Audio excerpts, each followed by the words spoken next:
est retour pour la deuxième partie de cette vidéo, une vidéo qui va parler intelligence artificielle. Donc là, si vous n'avez pas vu la première partie, il vaut mieux que vous commenciez par la première partie. Dans cette deuxième partie, on va continuer la vidéo, on va parler aussi opportunités, risques et préparation.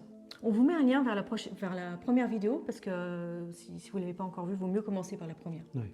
Comment vous pouvez rentrer, vous, maintenant dans l'IA vous dites, voilà, on vous dit ça va changer le monde, ça va révolutionner le monde. Pour l'immense majorité de la population, ça va être une catastrophe, ça va être un drame. Comment est-ce qu'on fait pour être du côté pour lequel ça ne va pas être un drame, mais plutôt une opportunité? Donc, ça va dépendre directement de votre profil. Il y a des gens qui sont des informaticiens ou des mathématiciens de haut niveau qui vont rentrer tout en haut. Ils vont rentrer au niveau, ce qu'on va appeler le niveau scientifique, le niveau chercheur. C'est eux qui vont dire, qui vont remettre en question les structures de réseaux de neurones, qui vont remettre en question les procédures d'apprentissage, qui vont dire mais comment est-ce qu'on pourrait optimiser l'ajustement des liaisons synaptiques pour que ça aille plus vite, pour que ça consomme moins de ressources, etc. Donc, on ne va pas rentrer dans les détails, les gens qui sont à ce niveau-là savent ce qu'ils ont à faire. Ou si vous êtes étudiant, peut-être que vous pouvez vous mettre dans ces domaines-là. Donc là, on vous le disait, à ce niveau-là, l'outil qui fait référence en français, il y en a d'autres en anglais, c'est ce livre-là. On vous mettra les liens sous la vidéo. Il repart de zéro. Et les gens qui vont se placer à ce niveau-là, ils vont peut-être remettre en question même la notion de réseau de neurones. Ils vont peut-être se dire, non, il y a mieux, on ne sait pas. Ça, c'est le vrai niveau, tout en haut. C'est vrai que ça concerne moins d'1% de la population. Ensuite, il y a un autre niveau qu'on va appeler le niveau programmeur, développeur avancé. Donc là, ça s'adresse à des informaticiens qui ont quand même un bon niveau. Alors, donc là, et qui vont utiliser, qui ne vont pas développer, remettre en question les fondamentaux de l'intelligence artificielle, mais qui vont utiliser des briques qui ont déjà été fabriquées, soit par des laboratoires, soit par des grosses entreprises, des outils qui leur permettent de créer des réseaux de neurones, de les entraîner. Et donc là, dans cette catégorie-là, on va trouver, c'est des informaticiens qui ont un niveau, c'est pas des bricoleurs, des petits codeurs, c'est quand même des informaticiens qui ont un bon niveau, qui vont être capables de comprendre vraiment la structure des réseaux de neurones. Aujourd'hui, il y a des briques, des librairies de fonctions, des librairies qui sont mises à disposition par Facebook, par Google, par des laboratoires, qui permettent comme ça, en quelques lignes, de créer un réseau de neurones et de lui envoyer un tableau de données pour l'entraîner en lui disant voilà, ça c'est l'entrée, ça c'est la sortie, ça c'est l'entrée, ça c'est la sortie. Tu boucles sur 200 cycles et tu en déduis le système logique et ensuite on le teste. Et donc aujourd'hui, avec c'est ouvert aujourd'hui parce qu'en fait tout le monde peut faire progresser le système. Donc en fait c'est pour ça que c'est ouvert. Il y a des entreprises comme Facebook qui mettent à disposition des librairies en open source, c'est-à-dire qu'ils vous donnent le code, ils vous permettent de l'utiliser, ils vous permettent de le modifier. Et vous y avez accès et vous pouvez les utiliser. PyTorch, par exemple, c'est une librairie pour le langage Python qui a été développée par Facebook et donnée gratuitement. Vous pouvez le télécharger et l'utiliser. Il y en a d'autres qui sont Keras et TensorFlow qui sont développés par Google et qui sont mis à disposition gratuitement.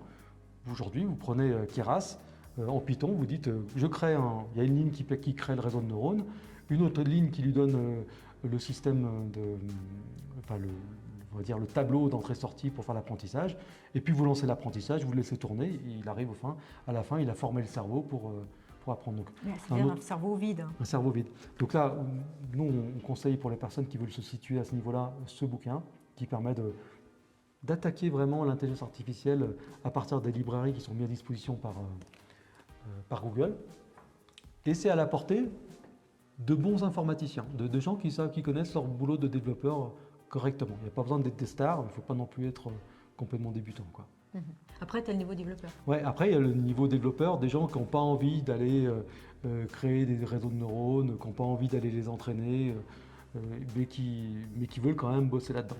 Et ça, c'est super simple, parce qu'aujourd'hui, les entreprises qui mettent des services à disposition, comme OpenAI avec ChatGPT, vous permettent d'y accéder via le clavier directement sur l'écran, mais vous donnent aussi des programmes qui vous permettent d'aller interroger l'intelligence artificielle directement et donc de l'intégrer quelque part dans votre système. Il y a beaucoup d'entreprises aujourd'hui qui se présentent comme étant des stars, des startups de l'intelligence artificielle qui ne connaissent rien à l'intelligence artificielle, simplement qui vont faire l'interface entre votre boîte mail par exemple et ChatGPT pour répondre automatiquement à votre courrier. Ce ne sont pas des gens de l'intelligence artificielle. Ils se présentent comme étant des startups de l'intelligence artificielle, mais ils n'ont jamais, à la limite, ils ne savent même pas comment ça marche. Ce sont des spécialistes de l'interfaçage. Et l'interfaçage, on en parle souvent, hein, on en a déjà parlé dans la vidéo sur la réalité virtuelle, c'est un vrai métier, c'est un vrai besoin. Dès qu'il y a des systèmes complexes qui sont créés, on a besoin de les interfacer avec les systèmes qu'on utilise. Et ça, c'est à la portée de n'importe quel développeur qui connaît son job. Ensuite, il y a le niveau de l'utilisateur avancé. Ouais. Après, l'utilisateur avancé, c'est celui qui sait utiliser l'outil parfaitement pour en sortir le maximum. Qui sait écrire un prompt pour avoir une belle image, Ouais. qui sait vraiment poser les bonnes questions à ChatGPT pour avoir les bonnes réponses, qui sera fabriquer des mini-vidéos de 4 secondes, Ouais. qui sera faire des personnages virtuels pour avoir un influenceur virtuel et gagner des sous en faisant des pubs pour Nike et pour ce genre de choses. C'est ça. Donc, c'est ceux qui vont faire la différence entre le débutant qui va poser, oui, d'ailleurs les journalistes, voilà, qui vont sur ChatGPT et qui lui posent 3 questions et qui disent oh, il est nul, il est bête. Et puis les gens qui vont écrire des livres, écrire des articles, concevoir des machines, faire des sites internet complets, développer des logiciels complets avec ChatGPT. Ou alors la boîte de com qui vire 10 designers de son staff et qui le remplace par Midjourney. Ou par Dali. Voilà. Et qui augmente. Ou un équivalent, un Gainface. Voilà. Et qui fournit un travail de meilleure qualité, qui défend ses prix, bref, qui augmente sa marge, etc. Bah, parce qu'en fait, il y aura quelqu'un dans l'entreprise. Qui sera un utilisateur avancé, qui sera vraiment faire les bons prompts, les bonnes questions. C'est dans cette catégorie utilisateur avancé, donc ce n'est pas des développeurs, c'est juste des gens qui vont apprendre à maîtriser l'outil. C'est là qu'on va trouver par exemple les développeurs de GPTs. Oui, les petits GPT, c'est la petite couche qu'on vous a dit qui sera dans les GPT Store. Ouais. Ils vont faire bénéficier des utilisateurs débutants de leur expertise. Et puis après, il y a les utilisateurs de base, c'est tout le monde. Tout le monde. Il n'y a personne sur cette terre qui sait écrire, lire et écrire, qui ne peut pas tirer profit de l'intelligence artificielle. Aujourd'hui, vous trouvez tout un tas de vidéos qui vont vous expliquer comment faire pour fabriquer par exemple des livres de coloriage, ou que ce soit pour enfants ou pour adultes, qui en fait vont publier massivement des livres de coloriage par exemple sur Amazon, avec l'impression directe sur Amazon, d'images qui seront en noir et blanc et qui seront en fait des images fabriquées même avec des intelligences artificielles gratuites comme Hugging Face, qui vont dire voilà, dessine-moi un lapin en noir et blanc, dessine-moi une petite chèvre, un nounours, etc. Et puis ils vont faire des livres de coloriage pour enfants ou alors des coloriages pour adultes, zen, etc. Ouais, vous allez avoir des ouvriers qui, après, en rentrant de l'usine le soir, vont se mettre sur leur PC et puis vont créer des influenceuses virtuelles, comme on parlait tout à l'heure, pour aller faire et qui vont faire du placement produit avec l'influenceuse virtuelle. Ou qui vont créer des petits dessins animés pour enfants qui racontent l'histoire du nounours qui va aller se coucher avec son noyer et son doudou. Et puis, ou du castor et qui va remonter la rivière, le nounours castor, bref, des trucs comme ça. Des vidéos sous forme de dessins animés. Petites vidéos. Totalement créées avec des IA. Sans une ligne de code, rien qu'en parlant à des intelligences artificielles, qui vont les uploader sur YouTube, qui vont placer de la publicité, qui vont gagner comme ça peut-être dans un premier temps un complément de salaire par rapport à leur salaire d'ouvrier. Et puis petit à petit, et puis à un moment donné, ils vont dire oh là, l'usine, le chef qui me casse les couilles, j'en ai marre, je gagne 3 fois plus sur YouTube. En faisant des histoires pour endormir les enfants, voilà, allez, go. C'est parti. Donc ça, il n'y a pas une personne sur cette planète qui ne peut pas tirer. Enfin si, bien sûr, il y a des gens qui habitent dans la jungle et tout comme ça, mais qui habitent dans des huttes, mais il n'y a pas. Encore. Et encore. Et encore, parce qu'on en connaît ici. Mais en fait, vous pouvez, à vous de choisir à quel niveau vous allez vous situer. Et évidemment que celui il y a une question de barrière à l'entrée. Niveau utilisateur de base, tout le monde peut le faire. Donc tout le monde ne le fera pas, mais il y a beaucoup de gens qui vont le faire, donc il y aura moins de marge. Et puis plus on se positionne haut sur la pyramide, plus le retour va être important. Mais tout le monde peut se positionner dans cette pyramide. Toutes ces opportunités dont on a parlé au sujet des intelligences artificielles, toutes ces choses qu'on peut faire avec les intelligences artificielles, forcément, comme à chaque fois qu'on a des progrès énormes dans l'humanité, le revers de la médaille, c'est quoi ? C'est les risques. Grosse opportunité égale gros risque. Et c'est vrai qu'avec l'intelligence artificielle, c'est énorme. On a vu ensemble les opportunités, mais les risques j'ai l'impression que les risques sont encore plus gros. Ouais, c'est clair, mais vraiment c'est clair. Pour une immense majorité de la population, mais ça va être dramatique. Ça va être dramatique, on l'a vu. Que font les intelligences artificielles aujourd'hui ? Ok, on va dire, il y a les optimistes qui vont dire elles font des choses que les hommes ne pourraient pas faire. Ça, c'est le bon côté. Ça, c'est bien. Ça, c'est optimiste, c'est sympa, tout le monde va en tirer profit. Mais surtout, C'est comme les tractopelles à l'époque quand les machines sont arrivées sur les chantiers ou les batteuses dans les champs. Il y avait 50 personnes qui faisaient des trous avec la pelle. Ouais, bah, ils en ont gardé un pour faire les finitions et puis il y a une machine qui a remplacé les 50 Il y autres. a un gars qui conduit le tractopelle. Voilà. Les machines et les IA, ça remplace les gens. Ça remplace les gens. Des gens qui gagnaient bien leur vie en faisant un travail qui permettait de nourrir leur famille, aujourd'hui, ils sont dans la misère. Ben là, ça va être la même chose puissance 1000. C'est fois 1000 par rapport à la mécanisation. Alors, tous les risques que représente l'intelligence artificielle, il faut savoir que l'humanité est consciente de ça. Et c'est en fait, c'est un petit peu cyclique. C'est-à-dire que dans les années 60, déjà, il y avait commencé à y avoir de la SF, dans la SF des trucs qui apparaissaient, dans les années 80 encore plus. Et puis après, on a un petit peu oublié, un petit peu avec l'évolution de la science qui disait « Ah ouais, c'est bon, on va pouvoir faire ça », puis après « Ah bah non, on n'y arrive pas ». En fait, ça va mettre plus de temps que prévu. Ah bon, bah alors c'est pas si grave que ça, alors c'est pas si dangereux que ça. Ah si, on va y arriver. Ah alors c'est dangereux. Ah bah non, en fait, on n'y arrive pas. Voilà, en fait, le risque est comme ça. D'ailleurs, il y a des experts comme ça qui analysent la production d'écrits et la production d'audiovisuel. On en connaissait en France. Ils disaient, voilà, le nombre, au fur et à mesure que la science progresse et qu'on se rend compte que c'est possible, hop, il y a des risques et après, ah ben non, en fait, on n'est pas aussi bon que ça, puis après, ça reprogresse. Et là, aujourd'hui, on se rend compte que c'est vrai que les risques sont énormes. Le risque, c'est quoi? Dans un premier temps, c'est le remplacement de l'humain. C'est la perte d'emploi, c'est très clair, parce qu'une intelligence artificielle, on en a parlé avec Etana, la petite influenceuse avec les cheveux roses qui est censée habiter à Barcelone et qui en fait est une personne qui n'existe pas.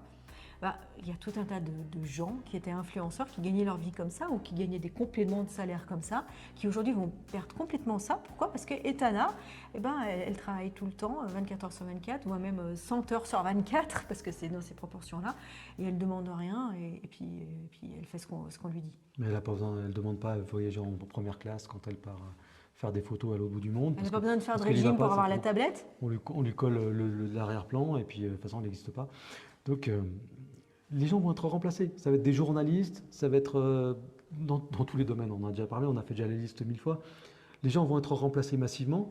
Et là, il y a une grosse hypocrisie. Vous savez, sur Musk, il dit que ça va être l'avènement d'un revenu universel important. Ça, c'est des conneries. Parce que qu'est-ce qui va se passer? Même sans tomber dans le conspirationnisme, il y a quand même des gens qui dirigent ce monde. Et ces gens qui dirigent ce monde, pourquoi est-ce qu'ils accepteraient que 99% de la population devenue inutile continue à consommer des ressources? Ils n'ont aucune raison de l'accepter, surtout qu'on sait qu'on arrive maintenant à un virage en termes d'épuisement des ressources. Ils ont envie que leurs descendants puissent continuer à vivre décemment, et ils se disent, mais pourquoi est-ce que ces gens dont on avait besoin avant pour leur travail. Et qui sont aujourd'hui inutiles. Et qui sont devenus inutiles ou qui vont devenir inutiles. Pourquoi est-ce qu'on continuera à consommer de l'énergie pour qu'ils continuent à avoir chaud chez eux? Pourquoi est-ce qu'ils continueront à avoir une voiture? Pourquoi est-ce qu'ils continueront à avoir des vacances? Ils ne servent plus à rien. Il va falloir les faire disparaître. Et ça va arriver. Alors, ça d'ailleurs, c'est quelque chose qui remonte à pas très loin, pas très longtemps, c'était en 2023. C'était le premier sommet mondial sur l'intelligence artificielle de Bletchley au Royaume-Uni. Et là, le Premier ministre Sunak anglais, il était inquiet, il disait « Oula, mais cette histoire de l'humanité qui devient inutile, ça l'inquiétait. » Et donc, il en a parlé avec Elon Musk. Elon Musk lui a dit « Ah, mais t'en fais pas, il n'y a pas de problème, l'intelligence artificielle, c'est comme un très bon génie magique. » C'est les mots qu'il a utilisés. Et en fait, ça va faire quoi? Ça va promouvoir tous nos rêves les plus fous. C'est tout ce que vous pouvez imaginer, ça va nous l'apporter. Et ce que l'être humain a comme rêve le plus fou, c'est d'arrêter de travailler, d'obtenir tout ce qu'il veut sans travailler. Et bien l'intelligence artificielle, et ça c'est Musk qui l'a dit à Sunak, vous allez obtenir tout ce que vous voulez, vous n'allez plus être obligé de travailler. Et si vous voulez travailler, c'est juste parce que vous en avez envie pour votre réalisation personnelle. Mais sinon, non. Alors, Sunak, il a comment ça? Bah oui, en fait, il y aura un revenu universel très élevé et vous n'avez pas besoin de travailler, vous allez avoir ce que vous voulez. Alors, c'est ce que tu dis, ça pose deux problèmes. Un, d'abord, qui c'est qui va fournir ce revenu universel parce que Elon Musk, il n'a rien fait de gratuit. Alors, je sais qu'il y a des gens qui sont des partisans d'Elon Musk. De moins en moins, quand même. Mais de moins en moins, parce qu'il a quand même menti énormément de fois. Quand il a dit on arrête tout sur l'intelligence artificielle parce que c'est trop dangereux, lui, il a cavalé en secret dans ses laboratoires secrets, il a sorti Grok. On en reparlera un autre moment. D'ailleurs, en fait, Elon Musk et nous-mêmes, au début, on aimait était beaucoup, hein. on appréciait Elon Musk. Parce qu'en fait, il y a eu un gros virement. Il y a eu quand même un changement au niveau du public d'Elon Musk. À l'époque, c'était les geeks, dont on fait partie. Aujourd'hui, c'est les conspirationnistes. Les geeks, aujourd'hui, ils disent, ouais, ok, Elon Musk, ok, il est génial, c'est un super ingénieur, c'est un super innovateur, c'est une grosse pourriture. C'est un Il a fait menteur. se suicider des milliers de personnes, voire des millions de personnes, parce qu'en fait, il a manipulé les cours de certaines crypto-monnaies, si vous êtes au courant. Et ça, il y a des gens qui lui pardonnent pas. Ils ne les pardonnent pas. Donc là, aujourd'hui, ça s'est changé. Les geeks, aujourd'hui, ils disent, ouais, Elon Musk, ok, quand il parle techno, c'est sympa, mais quand même, en général, quand il dit quelque chose, c'est plutôt exactement le contraire qu'il pense. C'est ça. Donc du coup, son audience aujourd'hui, c'est plutôt les antisystèmes, les conspirationnistes, c'est autre chose. C'est des gens qui ne réfléchissent pas d'une manière technique. Et alors, quand Musk dit, ouais, ça va être le revenu universel élevé et vous n'avez plus besoin de travailler, bah, d'abord, qui c'est qui va payer? Donc ça, c'est complètement bidon. Et puis, parce que Les machines vont payer. Ah ouais, d'accord, c'est les machines, bien sûr. Il n'a pas regardé Matrix. Même. Mm. Et c'est vrai que, comme tu le dis, les gars comme les forums de Davos et les dirigeants du monde, ils ont envie des ressources pour leurs descendants. Ils n'ont pas envie que les 99,99% de la population qui sont inutiles continuent à utiliser ça. Donc il va y avoir un marketing qui va se développer, marketing autour de l'euthanasie, marketing autour de la vasectomie, tout ça, pour que l'humain ait envie de s'arrêter tout seul, ait envie de s'éteindre. C'est ce qui va se passer, en fait. Qu'est-ce qui va se passer? Le roi Charles, il va aller voir Klaus Schwab, il va lui dire, là, on a un souci. Bon, enfin, on n'a pas un souci. On a résolu le problème qu'on était dépendant de la population pour vivre. Qu'est-ce qu'on en fait maintenant de la population? Et Klaus, il va rentrer là-bas à Davos, il va réunir son truc, il dit, bon, qu'est-ce qu'on fait là des 6 milliards de personnes devenues inutiles, ou 7, ou 7,5, bref, voilà, ça dépend combien ils veulent en garder. T'en fais pas, on va leur dire que c'est vachement bien de s'arrêter. Ouais, ils vont leur dire, écoute, on va leur faire un truc là, on va leur payer des vacances, on va leur donner un bonus s'ils acceptent de s'euthanasier. Une semaine dans Club Med Ultra Luxe. Voilà, et à la fin. Bouffe à volonté, c'est pas mal ça. Voilà. Ouais, à la fin. Ouais, ou alors on vous coupe les couilles, enfin, ce genre de choses. Et c'est ça qu'on retrouve aujourd'hui quand même avec beaucoup de marketing, parce que beaucoup de marketing sur l'euthanasie, la vasectomie, la stérilisation, même on peut même aller plus loin sur la structure familiale, des choses comme ça.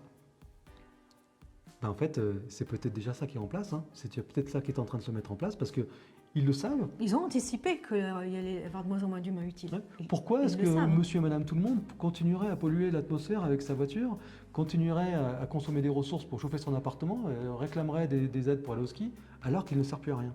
Ça n'a pas de sens. Donc quand Musk dit ça va être le génie qui va faire absolument tout ce que vous voulez et demain vous n'aurez plus besoin de travailler, d'abord Musk, on sait qu'il a dit arrêtez les IA, et lui il a fait en secret. Donc en fait, quand il dit quelque chose, c'est pas ce qu'il fait. Et donc qui c'est qui va payer ces revenus universels? Personne. Et deux, on sait très bien que l'écrasante majorité de la population humaine, si imaginons qu'ils aient plus besoin de travailler, mais on se retrouve comme en fait, avec le soma, quoi. Voilà, vous savez, la drogue. Dans le meilleur des mondes. Dans le meilleur des mondes. Les gens vont se droguer, les gens vont faire quoi? Ils vont rien faire. Vous disiez, en fait, on n'a plus besoin de vous faire travailler. Alors pourquoi est-ce qu'on vous fait travailler? Parce qu'en fait, on s'est rendu compte que quand on a fait l'expérience que la population travaille moins, c'est la consommation de soma, donc la drogue, qui a explosé, quoi. Donc on va faire semblant de détruire des choses pour que vous les reconstruiez, et puis on va les redétruire pour que ça soit obligé de les reconstruire, etc. Pour les occuper. Hein. Pour les occuper, ou alors ils vont les droguer pour qu'ils soient comme ça, dans un coin léthargique, parce qu'on ne sait pas quoi en faire. De toute façon, en attendant qu'ils s'éteignent tout seuls. Ouais. Donc premier risque, l'immense majorité de la population devenant inutile, elle va être supprimée. Après, il y a sur plusieurs générations. Hein. Oui, bien sûr. On ne parle pas d'un génocide. C'est sûr. Après, il y en a qui vont parler des vaccins, ce genre de choses, on ne va pas rentrer dedans. Après, il y a autre chose aussi qui inquiète pas mal de personnes, ce sont notamment les personnes qui travaillent dans le domaine de la création, de la créativité, que ce soit ceux qui font des films, ceux qui font des photos, ceux qui font des tableaux, des illustrations, qui vont dessiner des BD, qui vont même écrire des livres. Aujourd'hui, les intelligences artificielles produisent une masse, même ceux qui font de la musique, qui font de la création musicale. Aujourd'hui, les intelligences artificielles fabriquent une masse mais phénoménale de choses qui sont dans tous ces domaines-là. Aujourd'hui, on dit que les intelligences artificielles ont créé plus d'images, que ce soit des tableaux, des illustrations, des BD, des photos réalistes ou des photos modifiées, que l'humanité depuis qu'on est capable de le faire. hein. C'est-à-dire que, mais si vous allez sur des logiciels de création d'images, vous voyez que ça en crée en permanence, mais ça en crée des milliers, des milliards, des millions, des milliards de millions. Enfin bon, c'est énorme. Donc en fabuleux. quelques années, les IA ont créé plus d'images, plus de représentations visuelles que l'homme depuis les peintures rupestres. C'est ça. C'est ça, aujourd'hui c'est ça. Mais c'est la même chose avec la création de texte, c'est la même chose avec la création d'articles sur les blogs, c'est la même chose avec la création, petit à petit on va y venir avec la création de vidéos et avec l'écriture de livres. Il y a des gens qui ont écrit des BD, il y a des gens qui écrivent des livres massivement et aujourd'hui vous en arrivez à un point où si vous ne connaissez pas l'auteur, vous pouvez pas acheter un livre. C'est compliqué d'acheter un livre parce que vous ne savez pas si ce n'est pas un pignouf dans son coin qui a fait écrire un livre à une intelligence artificielle en lui donnant 2-3 thèmes. L'intelligence artificielle va pondre une centaine de pages et puis vous allez lire ça, vous allez dire mais c'est nul. Parce que tout à l'heure on disait que tout le monde pouvait utiliser l'IA. Il y avait les utilisateurs avancés qui vont sortir le meilleur de l'IA, mais l'immense majorité, comme toujours, elle est plutôt en bas de l'échelle. Et là, l'immense majorité de la production des IA, ça va être de la merde. Mais pourquoi? Parce que ça va être fait par des utilisateurs lambda, entre guillemets. Vous allez sur ChatGPT et vous lui dites « Sors-moi un plan de livre sur j'en sais rien, moi, le spiritisme, je dis n'importe quoi. » Il va vous sortir un plan, je ne sais pas, en 30 chapitres. Et après, vous lui demandez de détailler chacun des chapitres. Et ensuite, vous lui demandez d'écrire chacun des paragraphes. Et ça y est, il vous a écrit un livre. Sauf que si vous y allez comme ça sera de la merde. C'est clair, ça, c'est sûr. Et c'est 99% de la production aujourd'hui. Après, avec le même outil, on peut faire un truc génial. C'est clair. Donc aujourd'hui, le problème, c'est ça, c'est toute cette créativité, toute cette création. La création musicale aussi est touchée, puisque vous allez voir des intelligences artificielles à qui vous allez dire crée-moi une musique selon tel compositeur. Chante-moi une chanson avec la voix de telle personne. Même des personnes qui connaissent croient que c'est vrai que cette personne-là l'a chanté ou l'a créé. Même la personne en elle-même dit ouais, oh, ça me ressemble trop. Donc en fait, tout ce qui est créativité humaine aujourd'hui, c'est un petit peu en danger dans le sens où il y a une masse phénoménale qui est beaucoup plus importante que ce que l'humanité est capable de créer, qui est en train d'être créée et qui continue à être créée de plus en plus. Et donc en fait, on va être noyé sous cette masse-là. Or, il y a des experts qui disent le problème, c'est que les intelligences artificielles aujourd'hui, elles ne créent pas des choses neuves, elles ne créent pas des choses nouvelles et originales. Elles s'inspirent de ce dont on les a nourris. Elles s'inspirent de choses qu'on leur a appris, qu'on leur a donné en entrée. Et donc, en fait, quelque part, elles redonnent du mâché. Elles redonnent quelque chose qui a été mâché, digéré. Hein, c'est pas quelque chose de nouveau.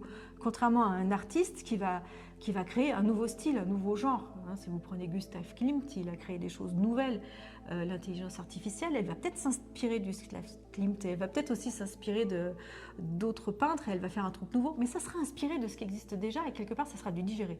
Donc, en clair, on arrive à quoi? On arrive à un point où les vrais créateurs humains vont plus avoir les moyens de gagner leur vie. Ils vont soit être dégoûtés, soit dire « de toute façon, je ne peux plus gagner ma vie parce que plus personne va me passer commande pour faire un tableau, pour faire une musique, pour faire un film, pour écrire un livre. Et donc, j'arrête. Et donc, ça ira plus que des choses mâchées par les intelligences artificielles. » Il y a même le PDG de la plateforme Anaconda qui s'appelle Peter Wang qui dit que même les livres vont arrêter d'être écrits. Et ça va être remplacé par les songs, qui seront en fait des livres interactifs dans lesquels l'humain n'aura même plus besoin de lire. En fait, il y aura un monde interactif. Ça rejoint un petit peu la vidéo qu'on vous a fait sur la réalité virtuelle, où ils vont plonger dans les livres. Ils ne vont plus avoir besoin d'imaginer ce qu'ils sont en train de lire, puisqu'en fait, ils auront une image, un son qui sera généré devant eux.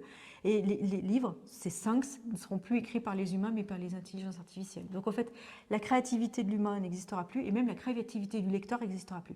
Donc c'est un petit peu ça, le risque. C'est un risque de perte de créativité humaine, autant pour celui qui va lire le livre, qui n'aura plus besoin de le lire et qui n'a plus besoin d'imaginer le monde que lui décrit l'auteur, ou même les auteurs, les dessinateurs, les illustrateurs, les créateurs de musique, ce genre de choses. C'est un risque. Il y a un risque réel de ce côté-là. Mais il y a des risques qui sont encore plus gros. Ouais. Le risque encore plus gros. Alors après, on va séparer les risques en deux parties. Donc, on a compris, le premier risque, c'est le remplacement de la population. Ça, on peut considérer que ça a déjà commencé. Ensuite, les risques qui restent, c'est si l'IA est utilisée par des personnes mal intentionnées, ça c'est à court terme.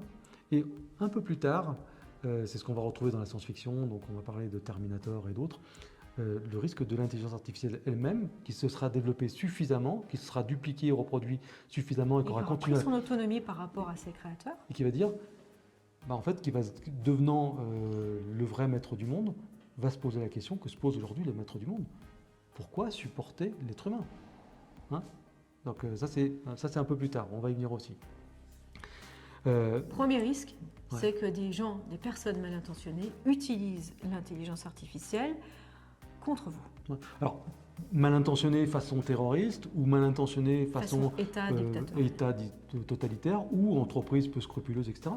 Parce qu'en fait, la production d'informations dont on parle, que ce soit des textes, des images, des photos, quand on parle d'images, c'est des photos, vous ne pouvez pas faire la différence, hein. Vous prenez un photographe professionnel qui prend une photo d'une scène et vous faites l'IA qui fait dessiner une scène alternative, c'est d'une qualité où vous ne pouvez pas faire la différence. Un expert ne peut pas faire la différence. D'ailleurs, on vous avait parlé dans des vidéos précédentes, on vous avait dit que des IA avaient gagné des concours de photographie avec des experts qui sont là en tant que juges et qui regardent la photo et qui disent « Ah ouais, cette photo, elle est vraiment belle. Ah, désolé, c'était pas une photo, elle n'a pas été prise, c'est pas une photo prise, c'est une photo imaginée par une IA. » Donc, elle nous dupe.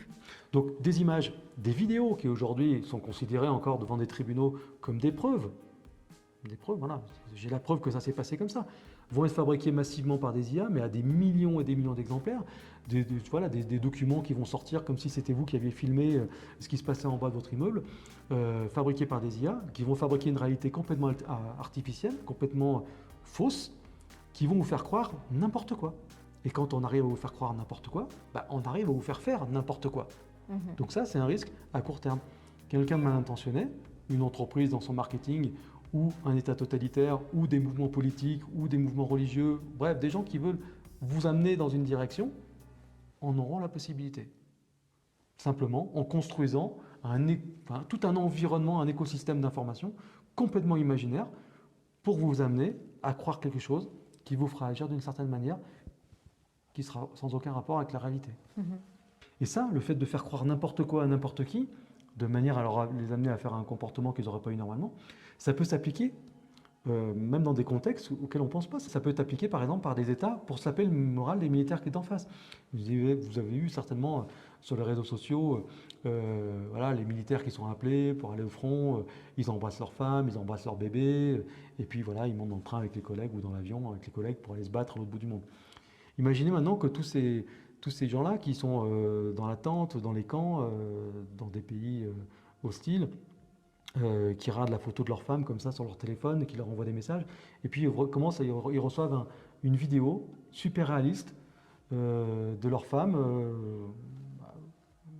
qui aurait eu un accident de voiture par exemple, qui serait morte, ou qui serait au lit avec quelqu'un d'autre, et ça massivement. Ou de leur bébé à l'hôpital. Ou de leur bébé à l'hôpital, ou de leur bébé assassiné par leur voisin, on ne sait pas.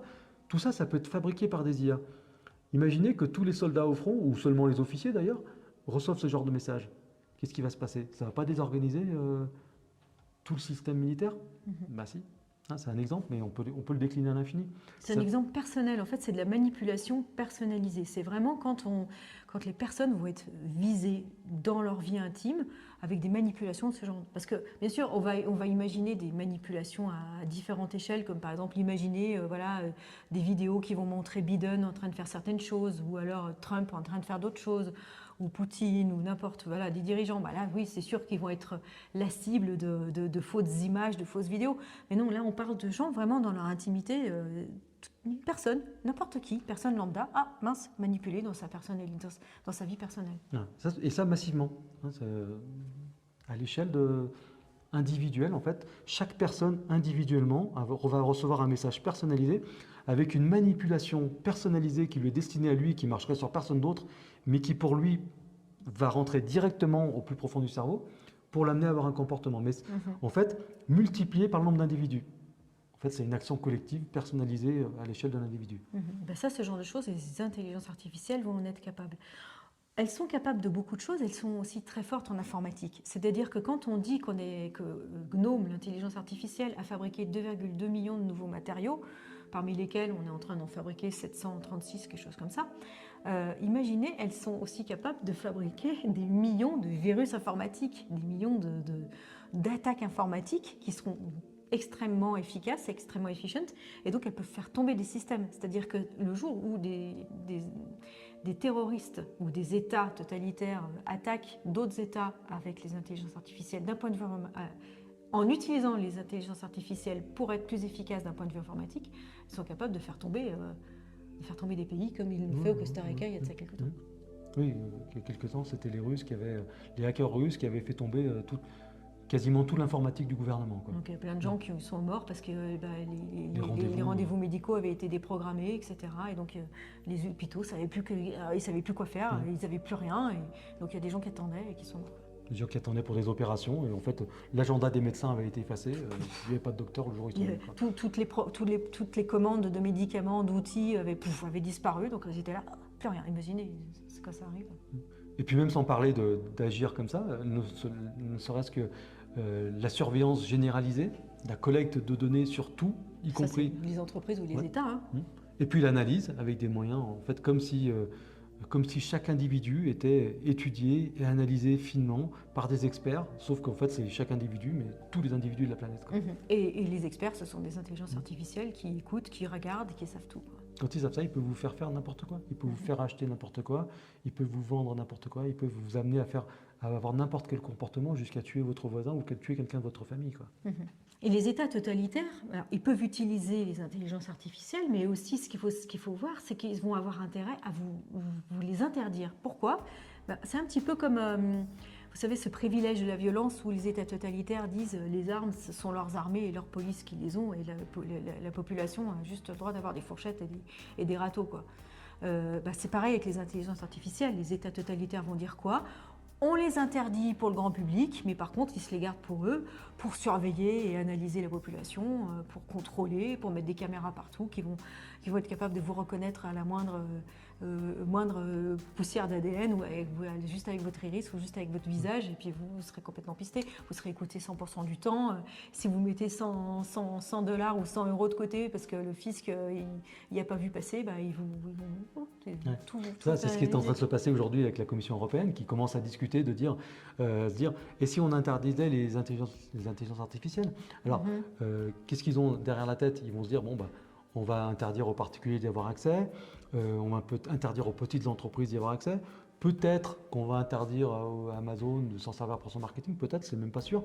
Par contre, ce dont on est sûr, c'est qu'ils ne vont pas interdire aux services fiscaux de s'en servir pour être sûr de connaître totalement votre profil financier, être sûr, comme tu dis, que vous n'avez pas mis 100 balles de côté sur lequel vous n'avez pas payé la TVA. Derrière l'oreiller, on ne sait jamais.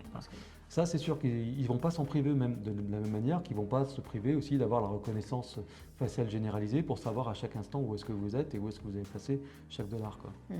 Donc là, on a vu le risque de, en fait, la personne mal intentionnée, qu'elle soit terroriste ou qu'elle soit un État totalitaire, qui va utiliser les IA contre vous.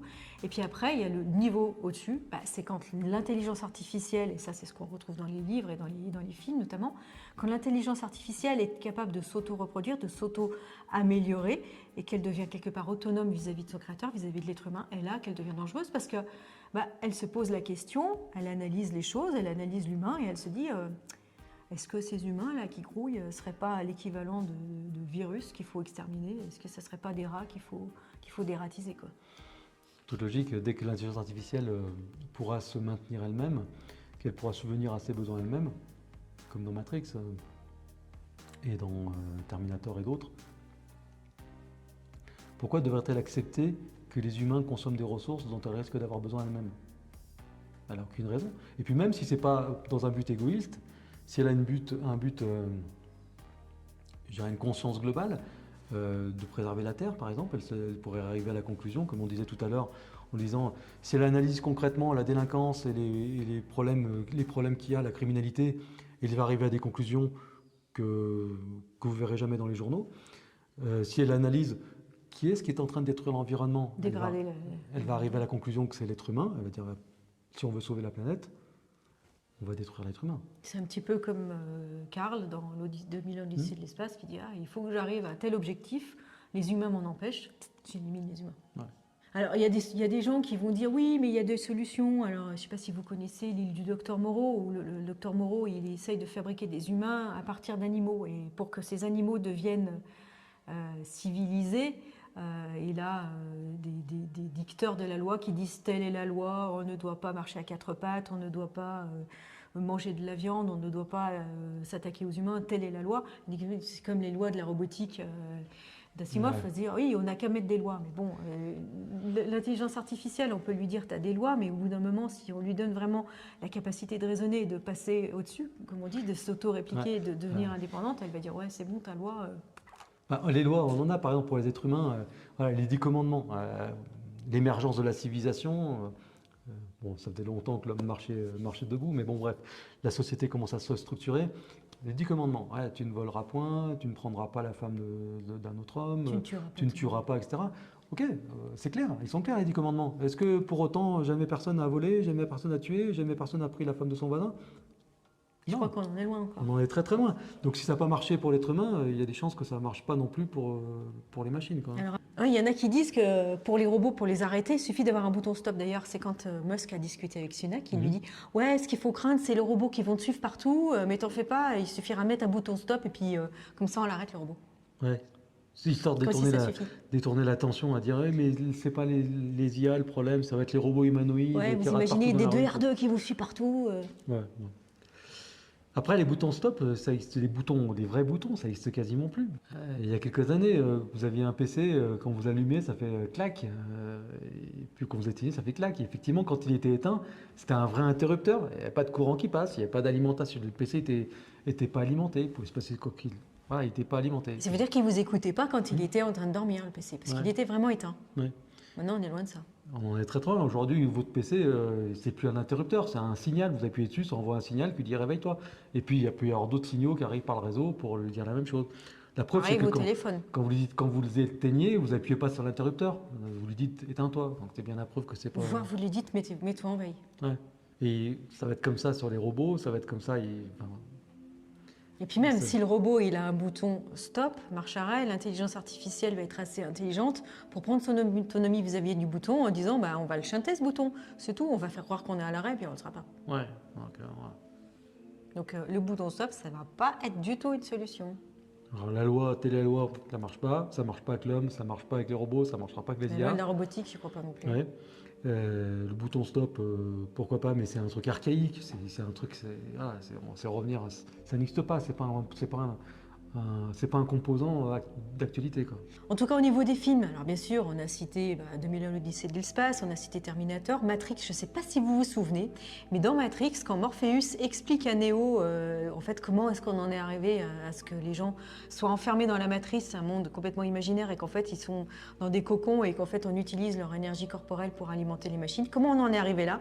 Morpheus explique. Il le dit. Mais nous avons une certitude, c'est qu'à un moment donné, à l'orée du 21e siècle, l'humanité a voulu s'unir dans la célébration. Nous nous sommes émerveillés de notre magnificence dès la venue au monde de l'IA. L'IA. Tu veux dire l'intelligence artificielle? Mais ça explique tout. C'est ça. Donc voilà où est-ce qu'on en est. Dans Matrix, on en est là à cause de l'IA. Bon, Terminator, on n'en parle même pas, c'est tout le long, c'est les IA qui...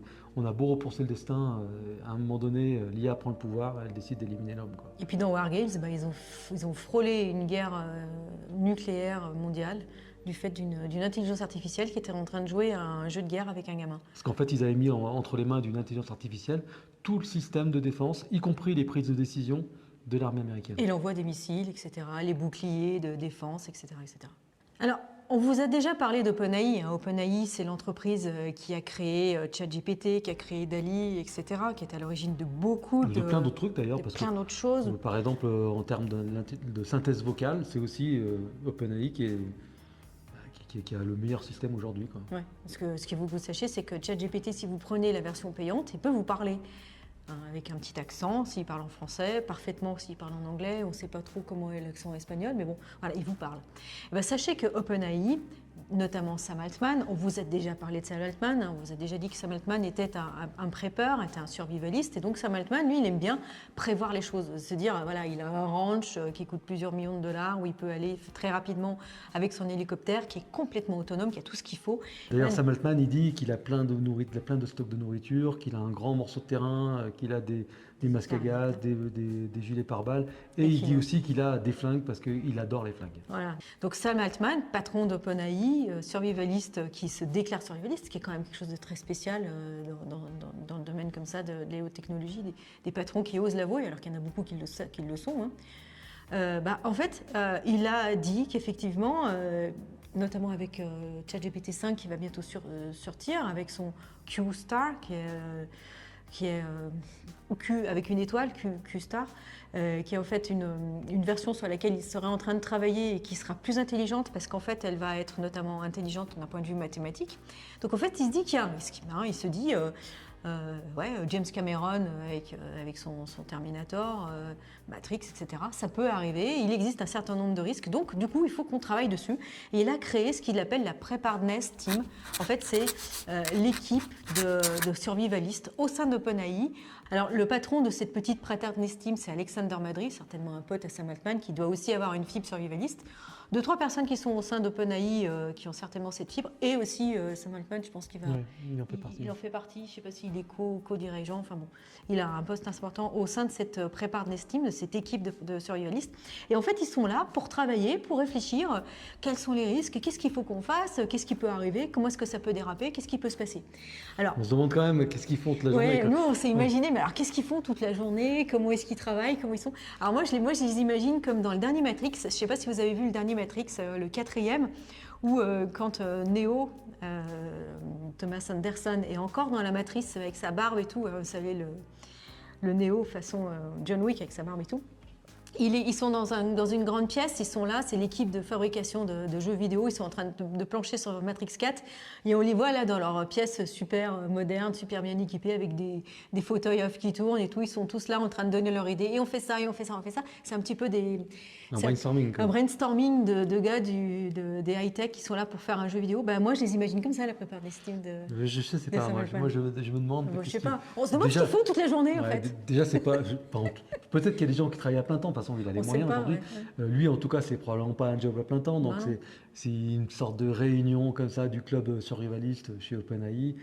Et ils disent, ouais, alors si, imagine que l'IA prenne le pouvoir de tel système, qu'est-ce qu'il faudrait qu'on fasse? Donc eux, ils parlent de piraterie informatique et de très très haut niveau, dû aux intelligences artificielles, qui pourraient être utilisées soit par des États, soit par des terroristes.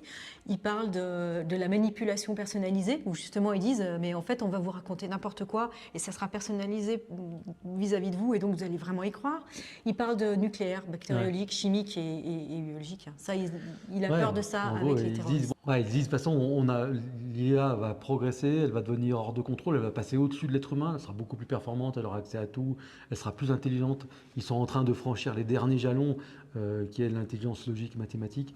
Et en fait, elle sera intelligente et aussi, elle aura accès aux choses. C'est-à-dire que, bien sûr, elle va être connectée à Internet, donc elle aura accès aux informations. Mais aussi, elle aura accès aux choses, c'est-à-dire que elle aura aussi le moyen d'agir dans le monde réel via des robots, via des actionneurs, via des machines qu'elle pourra piloter à distance. C'est-à-dire qu'en fait, elle pourra intervenir dans le monde réel, comme dans Matrix, comme dans Terminator.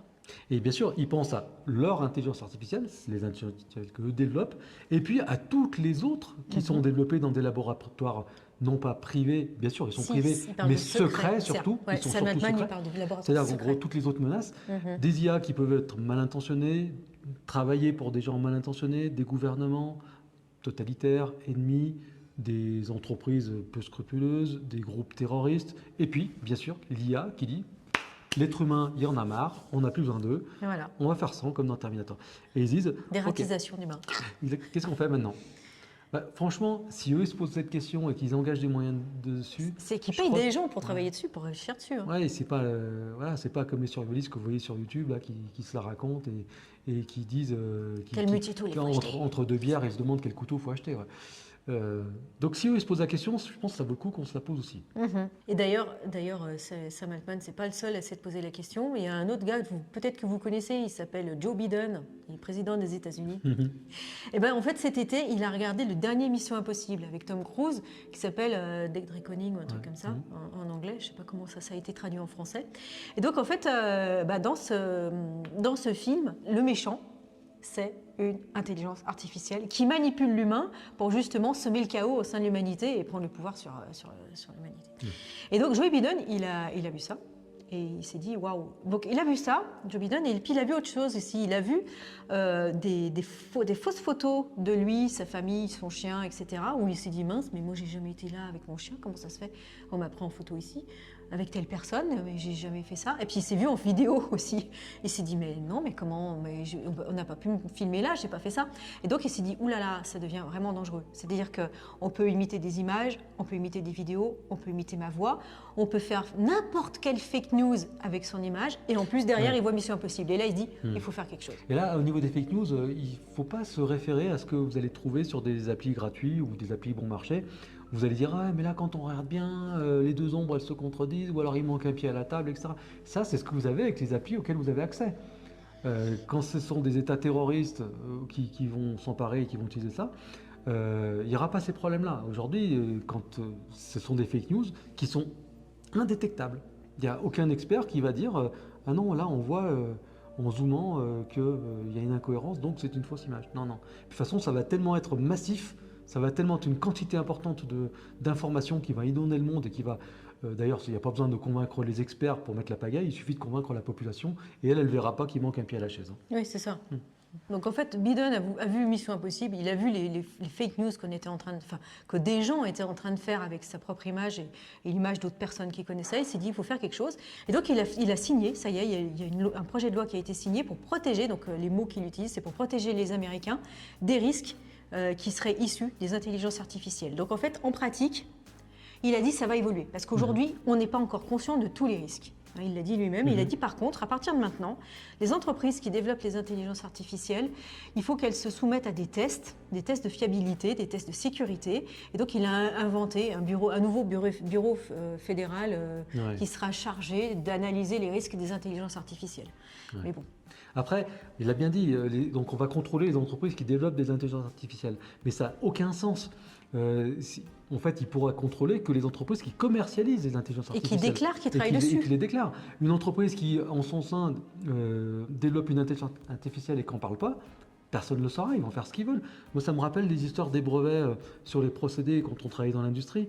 Les gars qui développaient les nouveaux procédés, ils disaient mais quand on développe un produit, on le brevette parce que les produits se retrouvent dans les supermarchés et donc il peut être copié et on veut s'en protéger. Mais par contre, quand on développe un procédé qui ne va pas sortir du laboratoire, on ne le brevette pas. Pour qu'il reste secret. Parce que quand on le brevette, on explique aux autres ce qu'on est en train de faire. Donc en fait, la plupart des grandes innovations ne sont pas publiées. Et ça sera pareil avec les IA. Il y a plein d'IA qui sont déjà développées dans des laboratoires privés, d'armement, secrets, ouais, plus que privés, secrets, qui peuvent être publics d'ailleurs, de l'armée, de la CIA, des choses comme ça, qui vont être beaucoup plus dangereuses, qui vont piloter des systèmes d'armement, qui vont être capables de façonner l'opinion publique et qui ne seront jamais déclarées.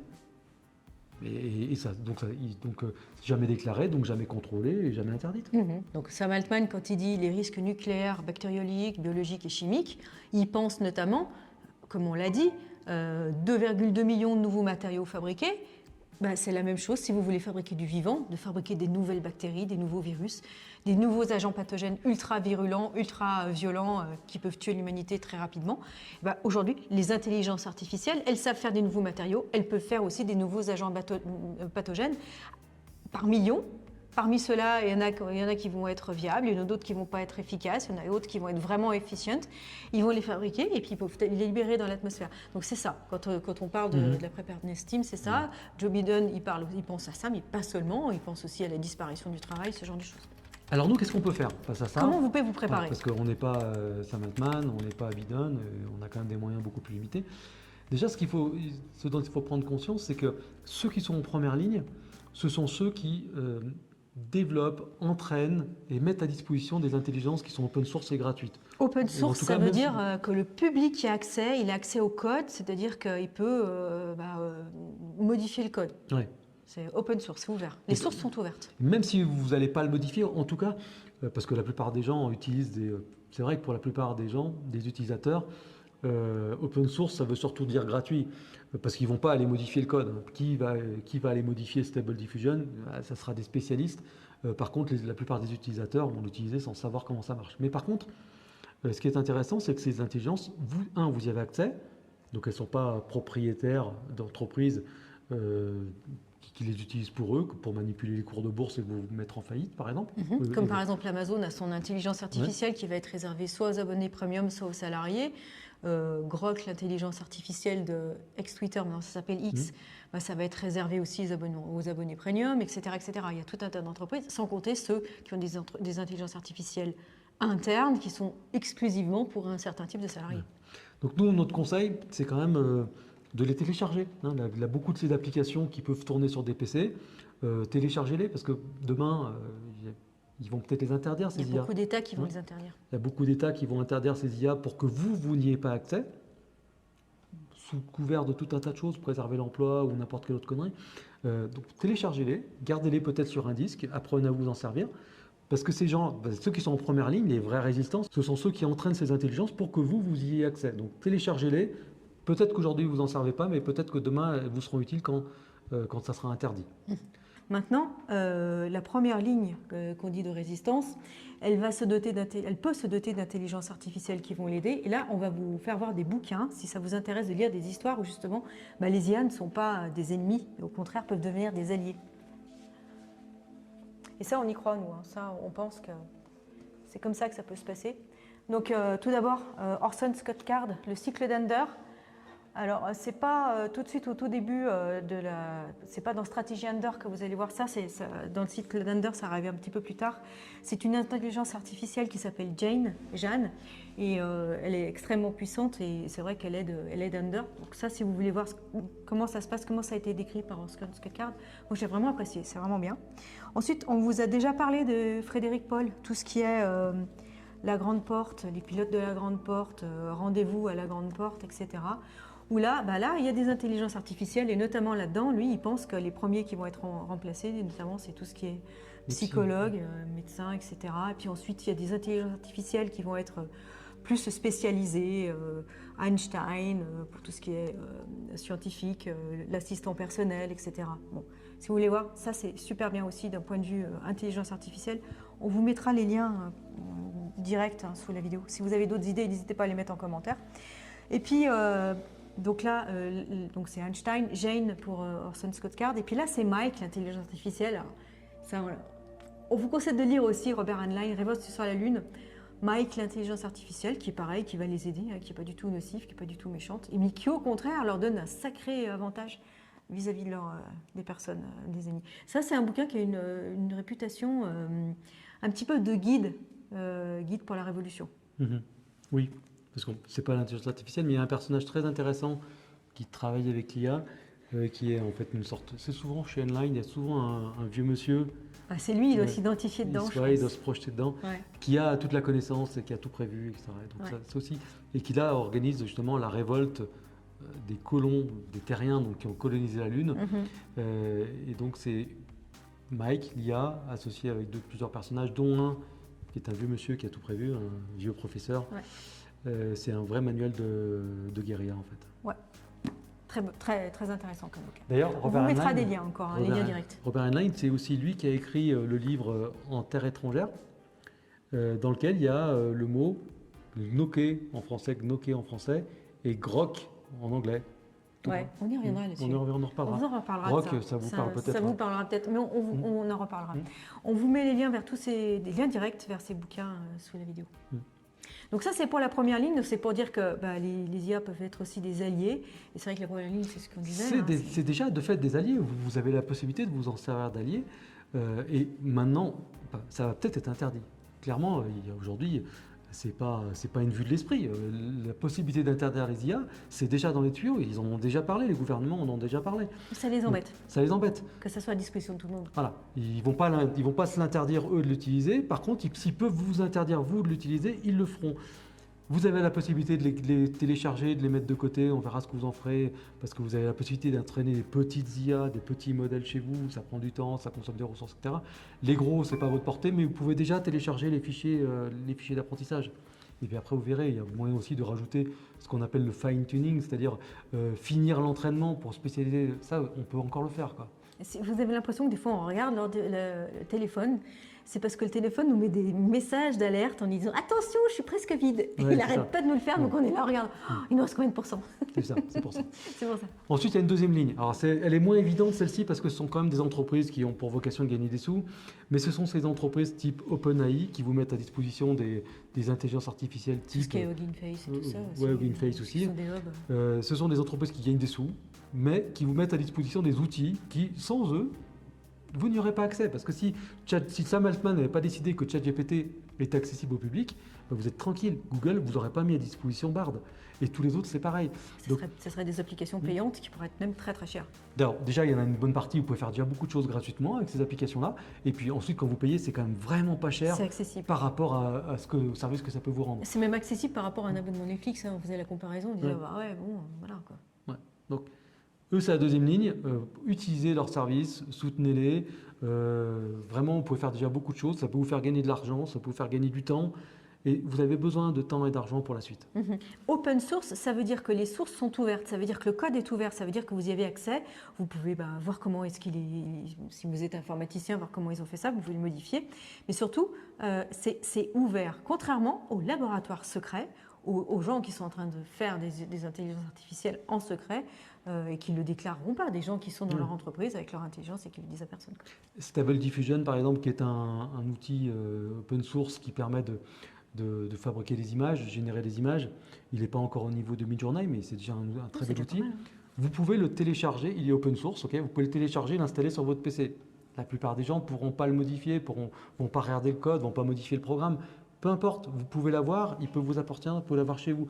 Pareil pour Llama, Llama 2, avec les différents fichiers d'entraînement en fonction... C'est celui qui nous disait comment faire les crêpes. Donc c'est censé être un concurrent de ChatGPT qui est mis à disposition gratuitement par Facebook. Il n'est pas au niveau, ok. Maintenant, vous avez possibilité De l'entraîner. de finir son entraînement. Il y a des gens qui y travaillent, notamment des universitaires. Et vous pouvez télécharger ça et l'avoir sur votre PC. C'est-à-dire que vous pouvez avoir un sort de mini ChatGPT sur votre PC qui va pouvoir devenir, pas une intelligence générale, mais un spécialiste de certaines tâches qui vont pouvoir vous rendre service. Comme si vous aviez un stagiaire ou un employé ultra spécialisé auquel vous allez pouvoir donner des tâches simples. Qu'autrement, ce sera à vous de faire, ou alors vous serez obligé de payer quelqu'un pour le faire. Donc ça, c'est des alliés. C'est grâce à ces entreprises. Vous avez la possibilité d'y accéder. Profitez-en tant qu'il est encore temps. Ça fait partie de la résistance par rapport à tout ce qui peut arriver. La troisième ligne, c'est non pas être capable de tout modifier, de reprogrammer l'intelligence artificielle ou d'en faire une open source. Non, la troisième ligne, c'est d'être un utilisateur avancé. C'est un petit peu, vous savez, quand on vous parlait de la personne qui va conduire le tractopelle alors que les autres ont perdu leur boulot parce qu'ils utilisaient l'appel, c'est d'être le conducteur de tractopelle. Ça fait partie aussi de la résistance, ça fait partie de ceux qui vont tirer leur épingle du jeu. C'est ceux qui seront capables de faire des prompts, c'est-à-dire de bien parler à l'intelligence artificielle pour en obtenir le maximum. Ouais, c'est-à-dire, soyez pas le dessinateur qui va se retrouver au chômage, soyez le chef de projet qui donnait les consignes au dessinateur et qui aujourd'hui va donner des consignes à Midjourney. Soyez pas la secrétaire qui répond au courrier, soyez l'utilisateur avancé qui va faire en sorte que ChatGPT ou un autre système puisse le faire. Voilà. Ça, c'est important. Et donc, vraiment être capable de tirer le maximum de ces IA. Pas être le gars ou la nana un peu limité qui va poser des trucs, des questions bêtes et qui va donc récupérer des questions bêtes et qui va dire partout. Qui réponse bête. Qui va récupérer des questions bêtes, des réponses bêtes et qui va dire de partout que les IA sont bêtes. Parce qu'en fait, aujourd'hui, il n'y a pas d'ambiguïté. Ceux qui disent que les IA sont bêtes, ils se trompent. En fait, c'est eux qui sont bêtes. Mais c'est qu'ils ne sont pas su poser la bonne question comme il faut. Quoi. Mais en sachant que cette troisième ligne de résistance, en tant qu'utilisateur avancé, ça ne part pas du principe que les intelligences artificielles vont prendre leur autonomie et vont quelque part menacer l'humain. On est vraiment dans le premier niveau du risque, c'est-à-dire perdre son job, perdre son revenu et puis devenir inutile et donc devenir quelque part pour les dirigeants du monde des personnes qui servent à rien, inutiles. Ouais. Voilà, donc ça c'est pour ça qu'après il y a le quatrième niveau. Ouais, le quatrième niveau, c'est Terminator. Ok, Matrix, Terminator. C'est pas le roi Charles qui décide que vous servez à rien, c'est l'IA elle-même, Terminator. Dans ce cas-là, il faudra envisager d'être capable de se passer des machines. Et donc là, il va falloir être quelqu'un de complet. Si vous nous suivez depuis plusieurs années, vous savez que pour nous, la préparation, ça veut dire quelque chose de très important. Ça veut dire être complet dans un maximum de domaines. C'est-à-dire, essayez de toucher votre bille au maximum dans tout ce qui est technologique, dans tout ce qui est nouvelle technologie, parce qu'il faut quand même savoir vous en servir. Il y a des IA alliés qui vont pouvoir vous aider, mais aussi rester des hommes et des femmes complets, c'est-à-dire rester en contact avec les vraies choses, rester en contact avec la nature, avoir un maximum de compétences dans un maximum de domaines. Ouais. Si un jour la résistance entre guillemets consiste à utiliser des EMP, donc des impulsions électromagnétiques, dans le but de détruire tout ce qui est électronique, en tout cas de le rendre inopérationnel, il faut Parce que les IA fonctionnent là-dessus. Ouais, parce qu'en fait les machines sont contre vous, tout ce qui est électronique va s'arrêter, Va griller. y compris les outils que vous utilisez tous les jours et qui vous sont très utiles.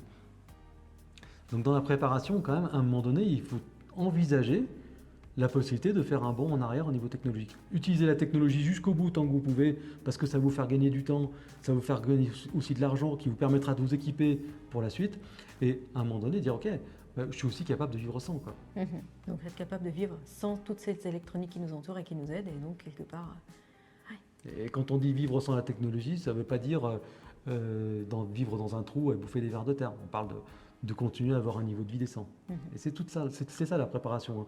C'est être capable de maintenir un niveau de vie décent, quoi qu'il arrive. Parce que vivre comme une merde ou comme un rat, ça tout le monde est capable de le faire quand il n'a pas le choix. L'idée c'est d'avoir prévu en amont le nécessaire pour que vous puissiez vivre décemment, quoi. Donc voilà tout ce qu'on a vu dans cette vidéo sur les intelligences artificielles. Mettez-nous un pouce pour nous motiver, abonnez-vous à la chaîne pour nous motiver. Et puis en commentaire, allez-y, hein, dites-nous ce que vous en pensez. Qu'est-ce que vous utilisez vous dans votre coin ou même avec dans votre boulot. C'est intéressant. C'est intéressant de partager avec la communauté. On se retrouve bientôt dans une prochaine vidéo. On a des trucs sur le feu là qu'on est en train de vous mijoter. Ça va vous intéresser, ça va vous plaire. Ouais. À bientôt, salut. À bientôt. Bye.